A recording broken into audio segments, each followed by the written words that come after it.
Orson and his wife Maren seemed to live a life most people would envy. Orson had carved out a successful career as a senior engineer at a leading tech firm.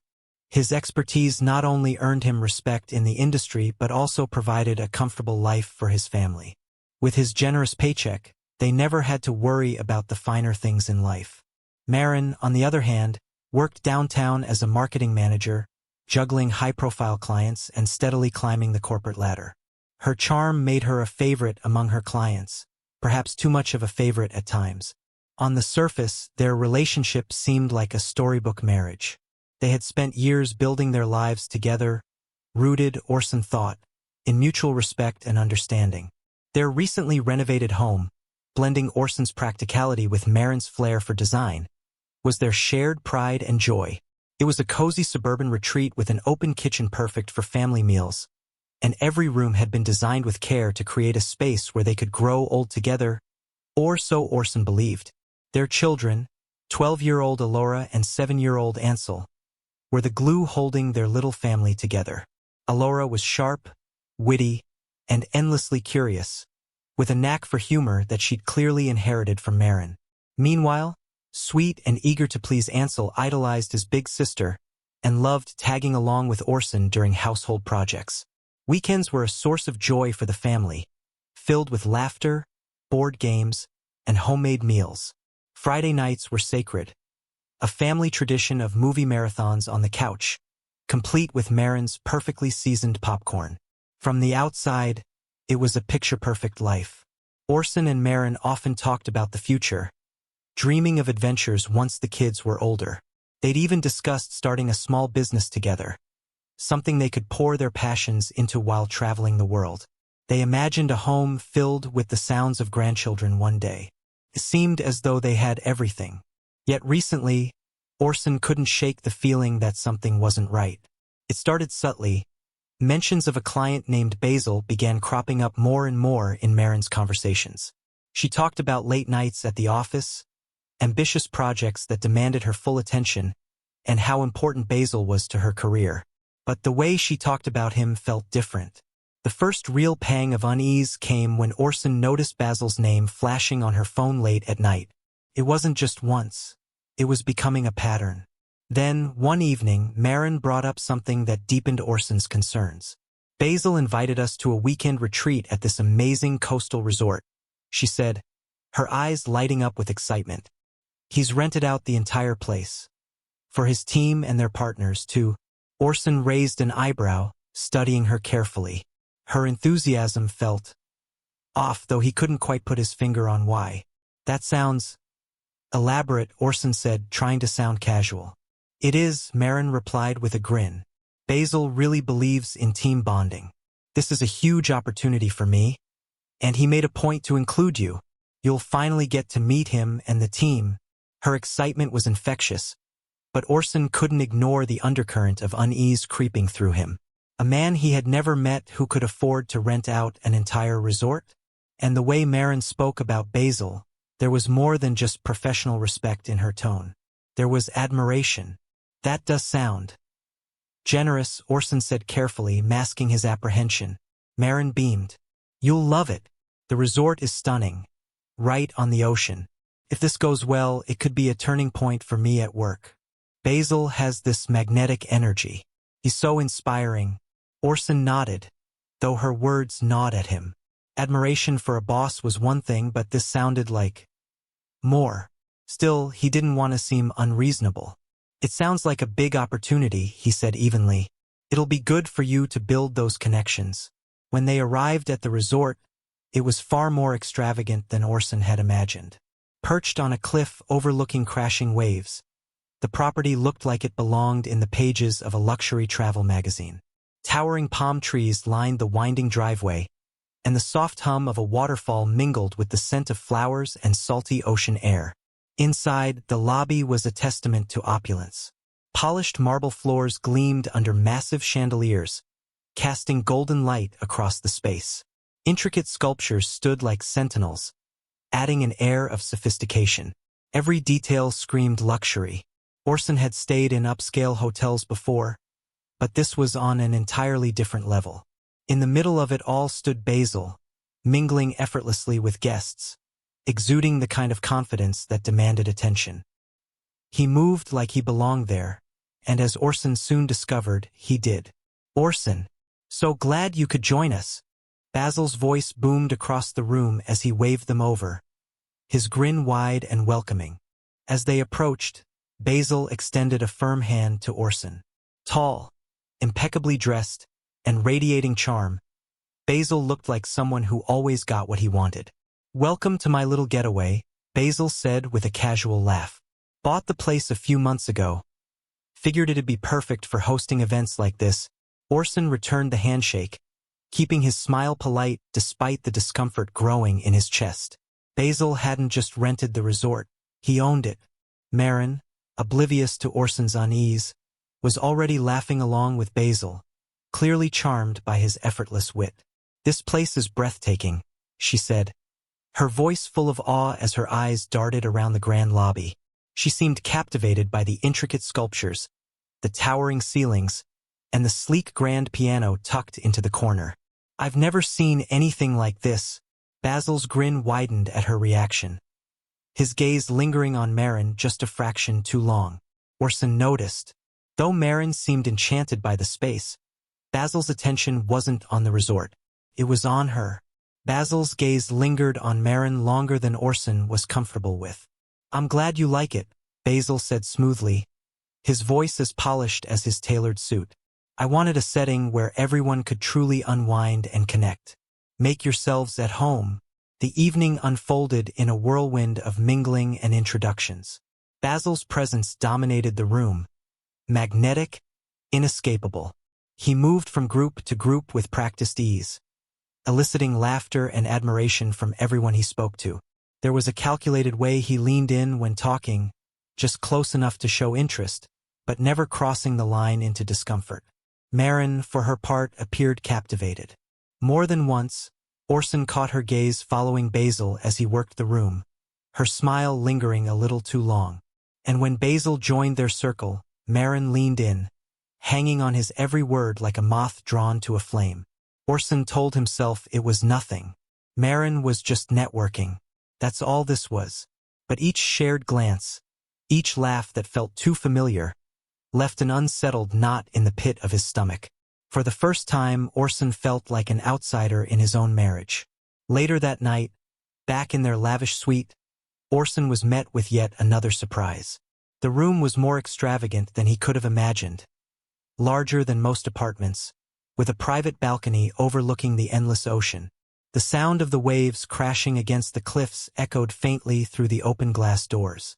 Marin seemed in rare form, her mood buoyant and carefree, as she poured 2 glasses of champagne from the complimentary bottle left waiting for them. Handing him a glass, she raised hers with a soft, almost tender smile. "To us," she said, her voice warm as her eyes met his. "Thank you for coming with me, Orson. I know this isn't exactly your kind of getaway." Orson clinked his glass against hers, trying to suppress the gnawing unease that hadn't left him all evening. Marin was unusually affectionate. Her touch lingered on his shoulder, her laughter light and unrestrained. She kissed him with a sweetness he hadn't felt in what seemed like ages, a tenderness that caught him off guard. For a fleeting moment, Orson wondered if she was trying to reassure him, or herself. Despite her warmth, the unease only deepened. Her sudden affection felt off, like a mask, carefully crafted to cover something she didn't want him to see. He tried to shake the thought, focusing instead on the moment. Marin looked radiant, content even, and Orson didn't want to spoil the night with his doubts. Wrapping his arms around her, he held her close, silently promising himself that he would set his worries aside, at least until morning. The next day began with a fragile sense of peace. They had breakfast on the resort's patio, the subtle crash of the ocean stretching out before them, glittering under a clear sky. The warm breeze carried the faint scent of salt and flowers, almost enough to push Orson's anxieties into the background. They laughed over coffee and a spread of fresh pastries, the kind of easygoing morning that felt so natural it was easy to pretend everything was fine. For a while, Orson let himself believe it was. For a fleeting moment, everything felt normal. Orson let himself enjoy the warmth of the sun on his face, the soothing sound of the waves, and Marin's laughter. If only for a little while, he let himself believe the tension of the night before was just in his head. Then Basil appeared. He strolled up to their table, his ever-present smile as polished and unreadable as it had been the night before. "Good morning," he greeted warmly, his voice effortlessly smooth. "Good morning," Marin replied, her smile lighting up as she leaned back in her chair. Basil's tone shifted, becoming more serious. "I'd like to have a quick chat with both of you in my office. I think there's an opportunity worth discussing." Orson's curiosity mixed with caution. He exchanged a glance with Marin, who looked intrigued but unbothered, before standing to follow Basil. They trailed him through the elegant halls, each step accompanied by the soft echo of their footsteps. Basil led them to a secluded office, tucked away from the resort's bustling energy. The room exuded power and authority, from the broad mahogany desk to the floor-to-ceiling windows that framed an endless view of the ocean. "Please have a seat," Basil said, gesturing toward the chairs opposite his desk. He settled into his leather chair, his fingers steepled in thought, his sharp eyes darting between Orson and Marin. "This is something I've been considering for a while," Basil began, his voice slow and deliberate. "It's a bit unconventional, but with the right mindset, I believe it could be beneficial for all of us."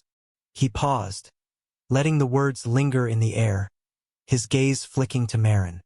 His eyes held there a fraction too long, and Orson shifted uncomfortably in his seat. Basil leaned forward, folding his hands on the desk with a calculated seriousness. "I'll be direct," he said, his voice steady and confident. "I'd like to spend the evening with Marin. Alone." The room seemed to freeze. Orson felt the air leave his lungs. His mind reeled as he struggled to process the words. Before he could fully grasp what he'd just heard, Basil continued, his tone maddeningly calm. "And, of course, I'm willing to compensate you both generously." For a moment, Orson thought he must have misunderstood. He leaned forward, his voice rough and unsteady. "Excuse me," he stammered. "What did you just say?" Basil's expression didn't waver. "It's exactly as I said," he replied. "A financial offer, if you will. Consider it a mutual investment. Marin stands to gain from this arrangement, and so do you. It's an opportunity. An investment in your family's future." Each word hit Orson like a blow. Disbelief gave way to white-hot fury. His hands clenched the armrests of his chair as anger surged through him. He wanted to yell, to lash out, but as his rage boiled over, his eyes caught movement by the door. A large man, a security guard, stood silently near the entrance. The man shifted subtly, his posture sending a silent but unmistakable warning. Orson swallowed hard, his anger barely contained. He glared at Basil, his voice trembling with indignation. "Are you out of your damn mind?" he spat. "You think I'd even entertain something so disgusting?" Basil raised a hand, his tone infuriatingly calm. "Orson, let's not act impulsively," he said smoothly. "I understand how it sounds, but this is business." Basil said smoothly, his tone maddeningly calm. "Most people, when they consider it rationally, come to see how beneficial it can be." A shiver ran down Orson's spine. His chest tightened as he turned to Marin, hoping, praying, that she would shut this madness down. But she wasn't looking at him. Her eyes were on Basil, her expression thoughtful, as though she were actually considering it. "Marin," Orson said, his voice barely above a whisper, "you're not seriously thinking about this." Her face softened briefly, a fleeting moment of guilt crossing her features. Then she placed a hand on his arm, offering a hesitant smile. "Orson," she murmured, her tone soothing, "just hear him out. This could be a game-changer for us.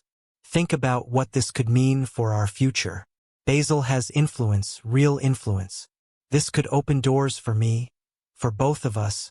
Orson's whole body tensed, his hand trembling as he looked between her and Basil. The betrayal he felt was like a dagger, twisting deeper with every passing second. "You're really considering this?" he asked, his voice cracking. After everything? For money? Marin's face tensed, her eyes flickering with something caught between guilt and defiance. She looked away, avoiding his gaze, but she didn't say no. That silence. Her silence spoke louder than any words could have. Basil, ever the opportunist, seized the moment. His voice was calm, almost soothing, as though he were explaining a business deal to a wary client. "This is about progress, Orson," he said, leaning back in his chair with a practiced air of confidence. "There's nothing here that can't be managed. For Marin, this is just another step to secure her future. All of our futures." Really, the grotesque rationality in his tone felt surreal. He was selling the unthinkable, spinning it like it was just another pitch for a lucrative opportunity. Orson's anger surged, his fists clenching at his sides as he fought against the overwhelming urge to lunge across the desk and wipe the smug grin off Basil's face. But a glance toward the security guard near the door froze him in place. The man's watchful stare was a silent warning. "Don't try it." Basil kept talking, undeterred by Orson's silence. "I get it," he continued, his voice smooth and measured. "Your reaction is natural. But this isn't the scandal you're imagining. It's just one night, Orson. That's all. And no one needs to know.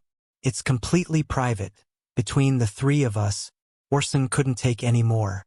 The legs of his chair screeched against the polished floor as he shoved it back and stood, bracing his hands on the desk as he leaned toward Basil.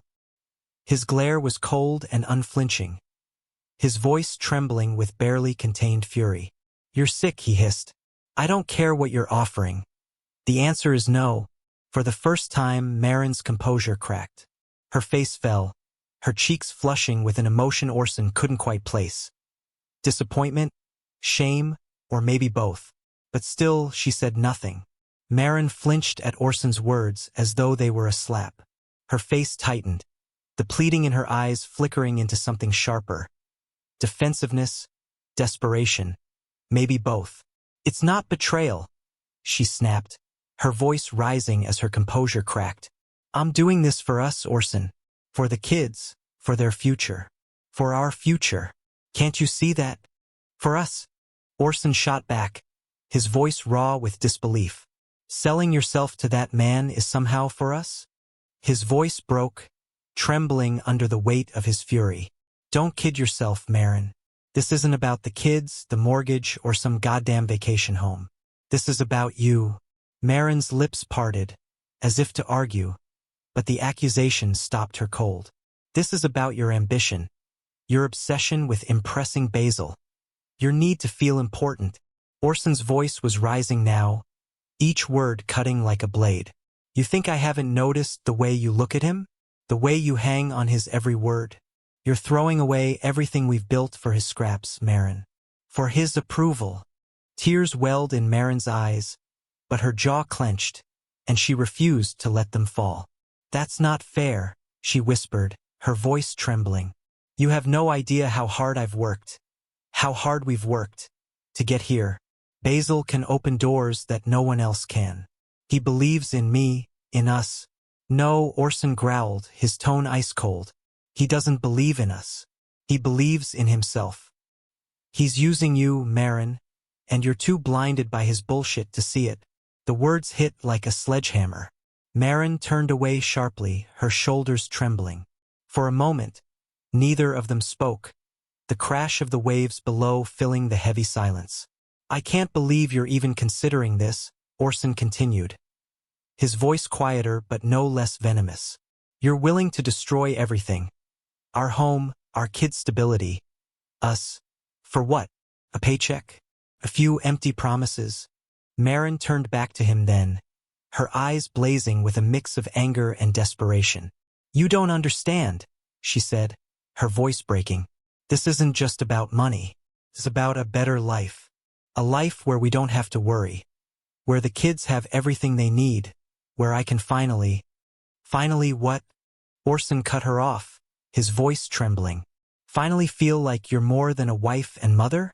Like you're the center of someone's attention again." Her face crumpled, the accusation hitting home. "Marin," Orson said, his tone softening for the first time, though the pain was still raw. We have enough. We have everything. And if that's not enough for you, if I'm not enough for you, then maybe I've been fooling myself all along." She staggered back as if he'd struck her, tears spilling freely now. "You don't mean that," she said, her voice breaking. "Orson, please." But Orson shook his head, his expression hardening as he straightened. "This isn't love, Maren," he said, his voice steady but cold. "Love doesn't come with a price tag. And if you can't see that, then I don't know how we come back from this." He didn't wait for her response. Turning on his heel, Orson strode away, his heart pounding as he left her standing on the terrace, her sobs carried away by the crash of the waves below. "I can't believe this," I said, my voice trembling as I stared at Maren. She shook her head and stepped closer, her tone earnest, almost pleading. "It's not a betrayal," she insisted. "We're strong enough to handle this. I love you, Orson, and this won't change that. Can't you see?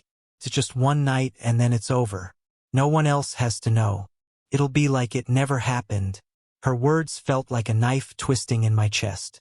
I wanted to reach her, to pull her out of whatever delusion had taken hold of her.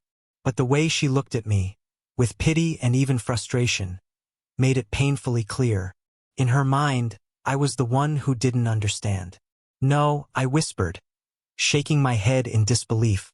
"Maren, don't you see? This does change everything. This isn't you. The woman I married wouldn't even consider this for a second." "Don't be so rigid, Orson," she snapped, exasperation creeping into her voice. "People make sacrifices for the people they love all the time. I'm thinking about our future, about the kids' future." I could hardly believe what I was hearing. "Sacrifices?" I choked out, my voice breaking. "You're willing to sacrifice us for one night with him? You'd rather have his money than keep our family whole? How could you, Maren?"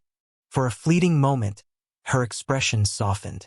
I thought I saw a flicker of doubt, a crack in her resolve. But then it was gone, replaced by a cold determination. "This is an opportunity, Orson," she said, her voice firm. "You don't understand how rare it is, the doors it could open."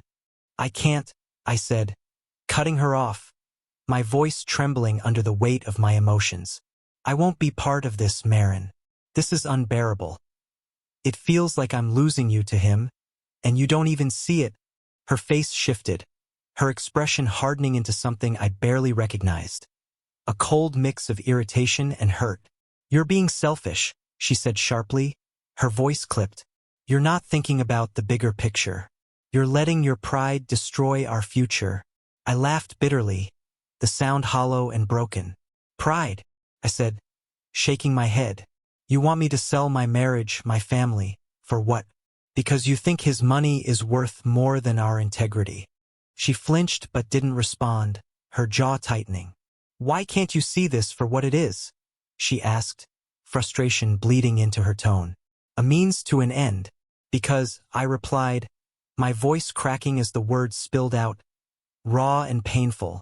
"Once you make a choice like this, there's no coming back." I hesitated, the next words catching in my throat. "And maybe," I looked at her, the ache in my chest almost unbearable. "Maybe you've already made that choice." I didn't wait for her response.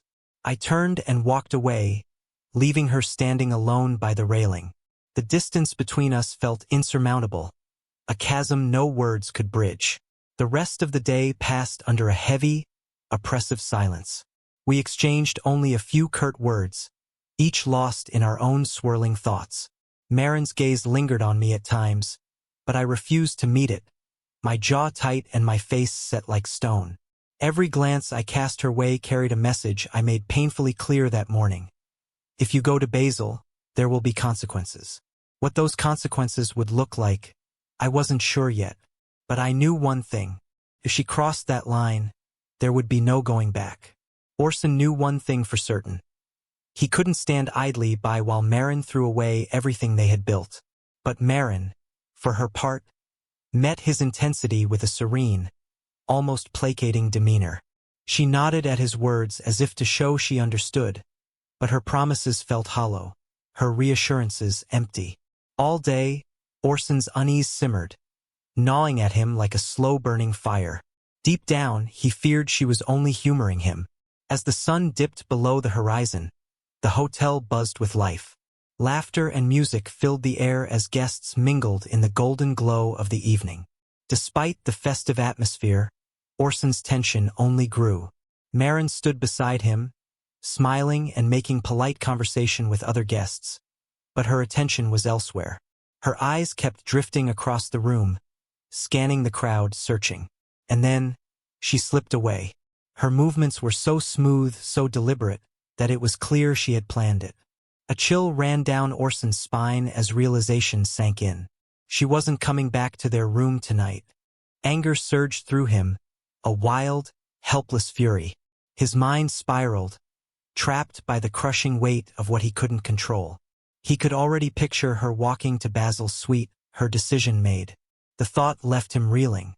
Orson's hands clenched into fists as the rage and heartbreak twisted in his chest. The hotel security and Basil's influence made it impossible for him to act on his instincts. He couldn't storm into Basil's suite, drag Maren out, and force her to see what she was throwing away. He could only imagine Basil's smug, mocking grin if he tried. Orson paced the empty hallway near their room, his mind racing, his emotions churning. He was a man on the edge, desperate and broken, until a reckless idea took root. He couldn't stop Maren directly, but maybe he could make a statement. Something bold, something unignorable, something that would tear apart Basil's carefully crafted plans. That's how Orson found himself standing in the dimly lit hallway, matches in hand, staring at the heavy hotel curtains. It started small, a single flame licking at the dry fabric. But within moments, the fire surged, devouring the curtains with alarming speed. Smoke curled upward, dark and thick, as the flames climbed higher, greedily reaching for the walls and ceiling. Orson took a step back, his satisfaction short-lived as he realized the fire was spreading faster than he had imagined. The heat intensified, searing against his skin as the flames roared to life. His heart pounded as panic gripped him. The hotel's fire alarms blared to life, their shrill cries echoing through the building. He stumbled back, coughing as acrid smoke filled the air. Guests poured into the hallways, their frantic voices rising in chaos as they rushed to escape. Staff and security scrambled to respond, shouting orders into radios. Within moments, firefighters arrived, barking commands as they worked to contain the blaze. Orson blended into the chaotic crowd, his heart hammering in his chest. Orson's heart pounded as he distanced himself from the destruction he'd caused. A grim satisfaction simmered beneath his panic. He had disrupted everything. But as the shrill alarms echoed through the hotel, the weight of what he had done bore down on him. This was far beyond what he'd intended. The fire wasn't just a statement anymore. It was dangerous, uncontrollable. Meanwhile, in Basil's suite, the meeting had just begun to heat up. Maren, her shirt half unbuttoned, froze as the piercing wail of the fire alarm shattered the air. Her heart leapt into her throat, and her hands froze mid-motion. Basil stiffened, his brow furrowing in irritation. "What the hell is that?" he muttered, glancing toward the door. Maren's voice wavered. Is that the fire alarm?" Before Basil could respond, the intercom crackled to life. "Attention! All guests must evacuate immediately. Please proceed to the nearest exit." Basil cursed under his breath, straightening his shirt hastily. "Let's go," he said, his tone annoyed but unconcerned. "This place is supposed to handle emergencies. Probably a false alarm." But as they moved toward the door, thick black smoke began seeping in from the hallway. Maren's stomach dropped. Hastily buttoning her shirt, she backed away from Basil. A sharp chill of dread coursed through her as she realized this wasn't just a drill. They joined the frantic flow of guests spilling into the hall. Maren's mind raced as she hurried down the stairs, a sinking feeling twisting in her gut. She couldn't stop thinking about Orson. His warning that morning, the raw pain in his voice. Could he have done this? The thought hit her like a physical blow, a wave of guilt crashing over her. She had pushed him too far. She had seen the strain in his face, the anguish in his eyes, and now, She couldn't ignore the possibility that this fire might be his desperate way of fighting back. When they reached the ground floor, acrid smoke billowed into the lobby, swirling around the panicked guests. Marin and Basil pressed toward the exit, their pace quickening as the crowd surged toward safety. Just as they neared the wide glass doors, Marin froze. Through the chaos, she saw Orson. His face was hard, unreadable, as he pushed through the crowd. Their eyes met, and in that moment, Marin felt her guilt cut through her like a blade. The weight of her choices crashed down on her, and for the first time, she began to truly understand the depth of the pain she had caused. She opened her mouth, unsure of what words might come out. But before she could speak, Orson moved toward Basil with sudden, fluid motion. His elbow swung up in a sharp arc, landing squarely on Basil's nose. The impact was solid. Basil staggered backward, his expression shifting from arrogant confidence to stunned disbelief. Blood dripped from his nose as he stumbled, colliding with a nearby table before catching his balance. "Are you out of your goddamn mind?" Basil spat, his voice nasally and filled with rage. Orson stepped forward, his chest heaving, fists clenched at his sides. "This is your fault," he snarled, his voice trembling with fury. "You think you can buy anyone? Anything? You think you can destroy lives and walk away untouched?" The crowd around them stilled, eyes widening as the confrontation unfolded amidst the chaos of the evacuation. Basil wiped the blood from his face, his composure returning in fragments. "You're insane," he hissed, his voice low and venomous. "No," Orson shot back, his voice cutting through the noise like a blade. "I'm a man protecting what matters to me. Something you'll never understand." Marin stood frozen, her heart pounding as she watched the scene unfold. The sharp lines of Orson's face were etched with a mixture of pain and fury, and for the first time, she truly saw the man she had hurt, the man she had betrayed. But before she could say a word, hotel security surged forward, breaking up the confrontation. "Sir, step back," one of the guards barked, grabbing Orson by the arm. Orson didn't resist. He cast one last, burning look at Marin, the weight of his disappointment clear in his eyes, before letting the guards lead him out. The glass doors of the hotel swung open, letting the cool night air wash over the chaos inside. Marin's knees felt weak as she sank against the wall, her breath hitching. For the first time, she truly understood. She hadn't just crossed a line. She had destroyed the trust that had once held her world together. Orson stopped mid-step, his body rigid as Marin's voice cut through the silence. "Do you even realize what you did back there?" she demanded, her eyes flashing with anger. "You started a fire. You put everyone at risk. You could have hurt someone, killed someone." Her words hit him like shards of glass, sharp and unrelenting, but they only fueled the fire simmering inside him. He turned to face her, his expression dark, his eyes burning with fury. "What I did," he spat, his voice trembling with disbelief. "You're accusing me of putting people at risk? Of destroying something?" Marin flinched at the venom in his tone, but she stood her ground, her arms crossed tightly over her chest. "Yes," she said, her voice firm despite the quiver threatening to break through.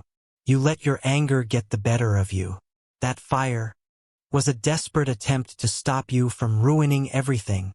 Orson interrupted, his voice rising.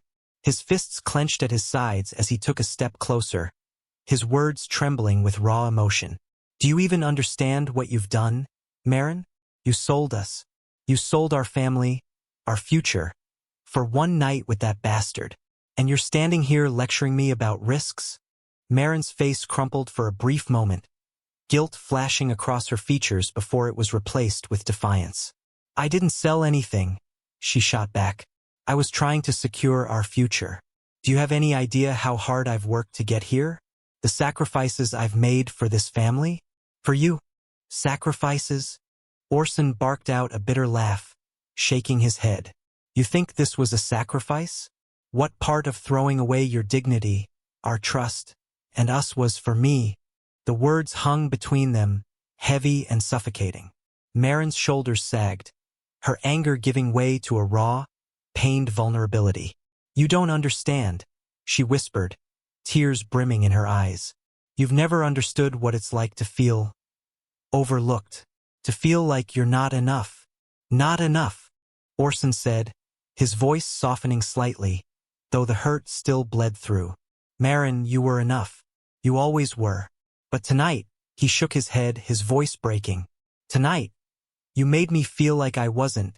The words struck Maren harder than she expected, her chest tightening as tears finally spilled down her cheeks. "I didn't mean to," she began, but Orson cut her off with a pained laugh. "Didn't mean to?" he repeated, his tone sharp. "You didn't mean to consider his offer? Didn't mean to let him unbutton your shirt? Didn't mean to tear apart the life we built together?" Maren's knees felt weak, the weight of his accusations crashing over her like a tidal wave. She opened her mouth to respond, but the words caught in her throat. "You were right about one thing," Orson said, his voice quieter now, laced with exhaustion. "I started that fire, and you're damn right it was reckless. But you know what? At least I didn't do it in secret. At least I didn't pretend I wasn't destroying everything we had." Maren's breath hitched, and she reached out toward him, desperation in her eyes. "Orson, please." But Orson stepped back, his gaze cold and resolute. "No," he said firmly. "No more excuses. No more justifications. Tonight, Maren, you showed me exactly who you are. And I don't know if I can forgive that." Her hand froze mid-air, her face crumpling as the truth of his words settled over her. The silence between them was deafening. Finally, Orson turned away, his voice trembling as he spoke one last time. "I need some air. Don't wait up." He walked toward the door, leaving Maren standing alone in the dimly lit hallway, the weight of her choices pressing down on her. The sound of the door closing behind him echoed through the house, and for the first time, Maren felt the full extent of the damage she had caused. Orson's expression hardened, his voice cutting through the air like a blade. "I put everyone at risk?" he asked bitterly, his tone icy. "Are you serious, Maren? Do you have any idea what you were about to do tonight? You were ready to throw away everything we built, everything we are, for one night with that man. For money." His voice rose, raw with betrayal, each word a blow. "Did that ever cross your mind, Maren? Or were you too busy thinking about dollar signs?" Maren looked away, guilt flickering across her face. But then she quickly steeled herself, squaring her shoulders as if bracing for a fight. "Orson, this was an opportunity," she said firmly, her tone defensive. "You don't understand, it wasn't just about the money. It was about a better life. For all of us. For the kids. Basil's influence could have opened doors for us." Orson let out a harsh, disbelieving laugh, his voice cracking under the weight of his emotions. "Open doors," he echoed bitterly. "You think selling yourself to that man would secure our future? That's your idea of a better life." "Don't be so dramatic, Orson," Maren snapped, frustration creeping into her voice. "It was one night. It wouldn't have changed how I feel about you, about our family." Orson shook his head, his voice hollow as his anger gave way to something deeper, something irreparable. "Don't lie to yourself, Maren. It changes everything. The moment you even considered his offer, you destroyed our trust. You put his money above our family. You crossed a line we can't uncross." Maren's anger faltered, her expression softening into something more fragile. Her shoulders sagged, and she dropped her gaze, her hands twisting nervously. I just wanted to give us more," she whispered, "to not feel trapped, to have choices, options." Orson's voice broke under the weight of her words. "What we had wasn't good enough for you. Everything we built together, all those nights I thought we were on the same page. You were just waiting for someone to come along and offer you a better option." Maren flinched as if he had struck her, guilt twisting her features. For a fleeting moment, she looked like she might say something, might justify her actions in a way that would make sense. But the words didn't come. "I didn't mean for it to come to this, Orson," she said finally, her voice choked with emotion. "I didn't realize it would hurt you like this." Orson inhaled deeply, trying to steady himself, but her words only deepened the ache inside him. "Maren," he said quietly, his voice trembling, "you didn't just hurt me. You destroyed us." The weight of his words hung in the air, suffocating. Maren's lips parted as if to protest, but the look in Orson's eyes stopped her cold. He felt as though he were teetering on the edge of a cliff, staring out at the life they had built together. For the first time, he realized that life was already gone. Trust had been the foundation of their marriage, the bedrock of everything they shared. And tonight, that foundation had shattered beyond repair. "I don't think I can come back from this, Maren," he said, his voice heavy with resignation. He looked at her, his heart breaking as the realization settled over him. "I thought I knew you. I thought we were in this together. But now—" He shook his head, his voice softening to a whisper. "I don't think I know who you are anymore." Maren's eyes welled with tears as the truth of his words hit her. She reached out for him, desperation flashing in her gaze. "Orson, please." But Orson stepped back, his voice quiet but firm. "No," he said, cutting her off. "I can't do this. Not anymore." The silence between them was deafening as Maren stood frozen, her outstretched hand trembling, her tears falling freely. Without another word, Orson turned and walked out of the room, leaving her standing alone in the heavy, suffocating quiet. For Maren, the weight of her decisions crashed down on her all at once, and she finally understood. There was no going back. "I knew you," Orson said, his voice trembling with the weight of his emotions. "I thought what we had was strong enough to weather anything. But tonight, I realized I was wrong." He looked at Maren, his eyes heavy with pain. "You showed me exactly where I stand in your life, and it's not where I thought I was."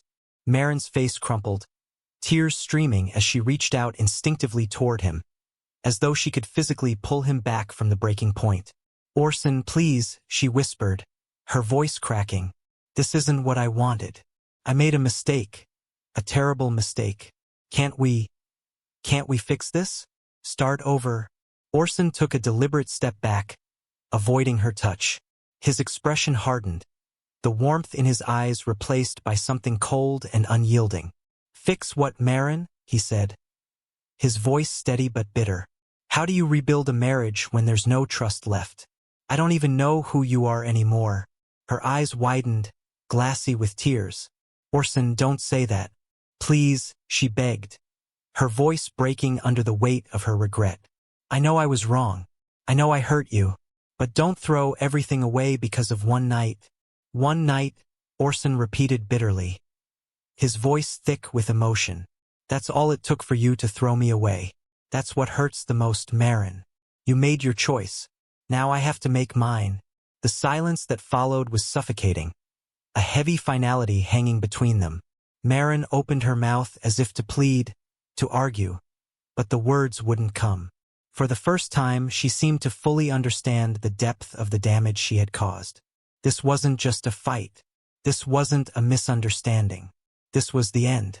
"I can't live like this," Orson said at last, his voice barely above a whisper.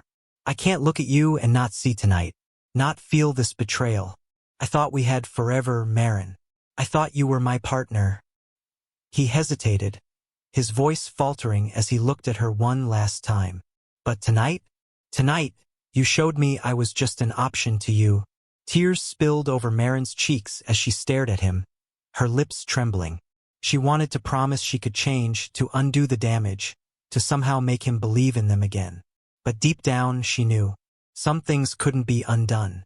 Orson turned toward the stairs, his footsteps slow and deliberate, each one carrying the weight of his decision. Maren took a shaky breath, her voice trembling as she called out after him, "Orson, please, I'm sorry. I'm so sorry." He didn't turn back. His footsteps echoed down the hallway, each step widening the chasm between them, a chasm no words could bridge. Maren stood frozen, wrapped in the silence of her regret. She realized then, with brutal clarity, that she had lost not just the man she loved, but the life they had shared. The trust they had built was gone, and it could never be rebuilt. The divorce was swift, The quiet, mechanical process stood in stark contrast to the emotional storm that had led to it. They divided their assets with a practical detachment that felt alien after everything they had been through together. The family home went to Orson, who would remain there with their 2 children. Maren moved into a small apartment downtown, the silence of the space amplifying the emptiness inside her. She had fought for shared custody, but the court proceedings made it clear her choices had consequences. Her visits with Elora and Ansel were limited to weekends, and the distance between her and her children mirrored the distance between her and Orson. Orson threw himself into rebuilding his life, focusing on his children and his work. But the shadows of their shattered marriage lingered. He found himself replaying those final moments with Maren over and over, wondering if he could have done something differently. Maren, meanwhile, was haunted by her own choices. The regret was suffocating, a constant weight that she carried with her. Every time she looked at her children, she saw the life she had lost. Every time she caught a glimpse of herself in the mirror, she saw the woman who had thrown it all away. And she knew she had no one to blame but herself. The spaces that Orson and Maren once used to plan vacations or family projects had taken on a different tone. Now they navigated schedules, custody arrangements, and logistics with a polite but distant efficiency. Orson kept the house, while Maren moved into a modest apartment nearby to stay close to the kids. Custody was split evenly, ensuring that Elora and Ansel felt supported and loved, even as their parents now lived apart. By some stroke of luck, the hotel fire never came back to haunt Orson. The flames had been contained quickly, causing only minor damage. No one ever traced its origin back to him. It was as though the fire had burned away the last of his desperation, leaving behind a strange, bittersweet peace. Orson threw himself into his work and, more importantly, into his role as a father. He took a position at a smaller, family-focused engineering firm. The pay was less, but it allowed him to be closer to home and to his kids. Orson was determined to create a life for Elora and Ansel where they never doubted how much they were loved. He made sure he was there for everything: school pickups, homework help, and bedtime stories. Their Friday movie nights continued, even if they were now missing one family member. Orson poured every ounce of his energy into creating stability for his children, the kind of stability he had always hoped they would have. Maren moved forward in her own way, but the weight of her choices lingered with her. She remained committed to her children, making sure to be present during her time with them. But the warmth that had once defined her family life now felt distant, unreachable. Every moment she spent with Elora and Ansel carried the bittersweet ache of what had been lost. She carried a heavy burden of regret that deepened each time she saw Orson. He hadn't broken under the weight of what happened. Instead, he had rebuilt himself quietly and steadily. His resolve, his unwavering commitment to their children, were constant reminders of what Maren had thrown away. There were moments when Maren would catch herself watching Orson as he hugged their kids goodbye or laughed with Ansel about one of his jokes. In those moments, the pain of her choices was sharp and unforgiving. She saw the man she had loved, the man she still loved, and knew she had destroyed something she could never rebuild. Though their lives continued, shaped by their new reality, the scars of that night remained. For Orson, it was a lesson in resilience, a testament to the strength required to rebuild a life from ashes. For Maren, it was a painful reminder of how fleeting happiness could be, and how easily it could be lost. While Orson moved forward, creating a future with his children, Maren lived in the shadow of her past. Though she smiled for her kids and stayed engaged during their time together, there was always a distance, a hollow space in her heart that nothing could fill. She had gambled everything, and she had lost.